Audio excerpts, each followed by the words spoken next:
এই ভিডিওটিতে দেখাবো কিভাবে এ অথবা এন এর চমৎকার ব্যবহার। তো ভিউয়ার্স, একদম সংক্ষিপ্ত ক্লাসে কিভাবে সম্পূর্ণ রূপে এ অথবা এন এর কনফিউশন ছাড়াই আপনারা সুন্দরভাবে এই দুটো আর্টিকেলকে ব্যবহার করতে পারবেন সেটা নিয়ে আজকে আলোচনা করব। তো ভিউয়ার্স, সর্বপ্রথম সেই একই অনুরোধ, চ্যানেলটি অবশ্যই সাবস্ক্রাইব করবেন এবং পাশে থাকা যে বেল আইকনটি আছে প্রেস করবেন যেন নিত্য নতুন ভিডিও আপনার কাছে পৌঁছে যায়। তো ভিউয়ার্স, প্রথমে আমরা শুরু করি। তো আগে আমি একটু বলতে চাই যে ও এন ই অন থেকে এসেছে এ অথবা এন, এটা একটু মনে রাখলেই হবে। অন থেকে এসেছে এ অথবা এন। আর আমরা আগের দিন শিখিয়েছিলাম যে ড্যাট থেকে এসেছে দি, এটা আমরা ভিউয়ার্স সবাই মোটামুটি জানি। তো এখন এ ই আই ও ইউ এই লেটারগুলো আমি লিখেছি, এ ই আই ও ইউ, এইগুলোর আগে সচরাচর আমরা কি ব্যবহার করি? এন ব্যবহার করি, কারণ এ ই আই ইউ হচ্ছে ভাওয়েল। তো এখন যে বিষয়টা হচ্ছে হি ইটস অ্যান অ্যাপেল, তো যেহেতু এখানে এ আছে এই জন্য এর আগে অ্যান বসেছে। হি নিডস অ্যান এগ, তো যেহেতু এখানে ই আছে ভাওয়েল সেক্ষেত্রে অ্যান বসেছে। এখানে যেহেতু আই আছে, হি ইজ অ্যান আইডিয়াল বয়, তো এখানে আই আছে এই জন্য অ্যান বসেছে। It is an oval field, তো এখানে যে বিষয়টা হচ্ছে যে ও থাকার কারণে আমরা এখানে অ্যান বসিয়েছি। এখন যে বিষয়টা হলো একটু ডিফারেন্ট, অর্থাৎ ভিন্ন, যে ওর ওর উচ্চারণ যদি ওয়া হয় তাহলে আমরা সেখানে এ বসাই। যেমন আই হ্যাভ 1 টাকা নোট, তো যেহেতু এখানে ওর উচ্চারণ দেখুন ও আসলে হয়নি, এখানে ওয়ান ওয়ান হয়েছে এই জন্য এখানে এ হয়েছে। আর একটা জিনিস মনে রাখবেন, ওয়ান হলে তার আগে আর্টিকেল এন না বসে এ বসে, এটা মনে রাখতে পারলে আমাদের হবে। এবার আমরা একটা জিনিস লক্ষণীয় যে এখানে কিন্তু ওর উচ্চারণ কিন্তু ও হয়েছিল ওভাল ওভাল, এই জন্য আমরা এখানে কি লিখেছি? আমরা এখানে সরাসরি এন লিখেছি। আর যেহেতু এখানে ওর উচ্চারণ ও হয়নি সেই ক্ষেত্রে আমরা এখানে এ লিখেছি। এবার দেখুন ইউ, তো ইউ আর এইচ কে আর ওকে আমি একটু আলাদা করে রেখেছি এই কারণে, কারণ এই উচ্চারণগুলো একটু ভিন্নতা রয়েছে।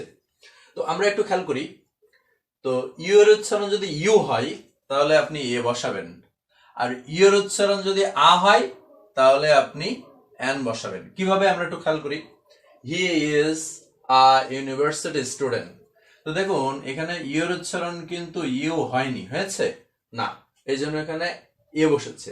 এবার দেখুন হি ইজ অ্যান আগলি বয়, তো এখানে ইউ এর উচ্চারণ কিন্তু ইউ না হয়ে আ হয়েছে, আগলি, এই জন্য আমরা সঙ্গত কারণে এখানে কি লিখেছি? অ্যান লিখেছি। এবার আমরা এইচ এ চলে যাই। তো দেখুন এইচ এর উচ্চারণ যদি হ হয় তাহলে এ হয়। যেমন it is a hot tea, এখানে এইচ এর উচ্চারণ দেখুন এইচই হয়েছে, আর এইচ এখানে উচ্চারণ হ হয়েছে। হোয়াট, এই জন্য এখানে আমরা কি লিখেছি? এ লিখেছি।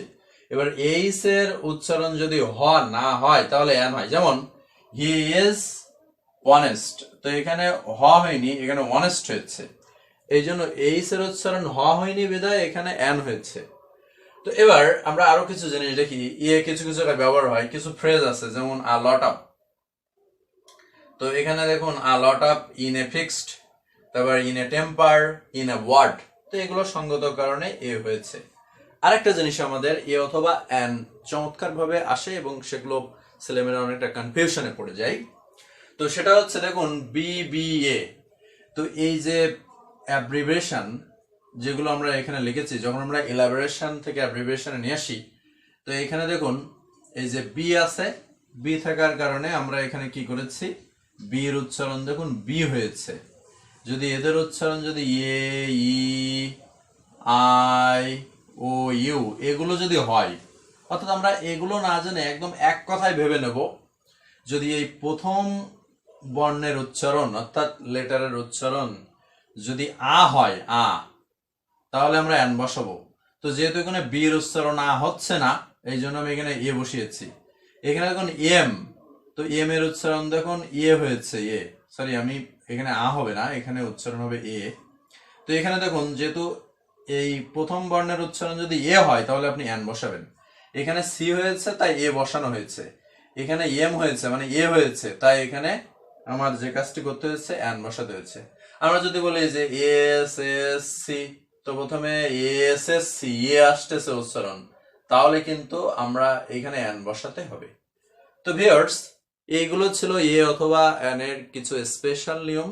তো আশা করি এই ক্লাসটি বারবার দেখলে অনেক উপকৃত হবেন। আর এই চ্যানেলে দির ব্যবহার রয়েছে চমৎকার একটি গল্পে, আপনারা যদি সেই গল্পটি পড়েন তাহলে দি সম্পর্কে অনেকটা ধারণা আপনারা পেয়ে যাবেন। তো পরবর্তী ক্লাসে আমি অন্য একটি ভিডিও নিয়ে আসব গ্রামারের, সেই প্রত্যাশায় সবাই ভালো থাকবেন। ধন্যবাদ সকলকে।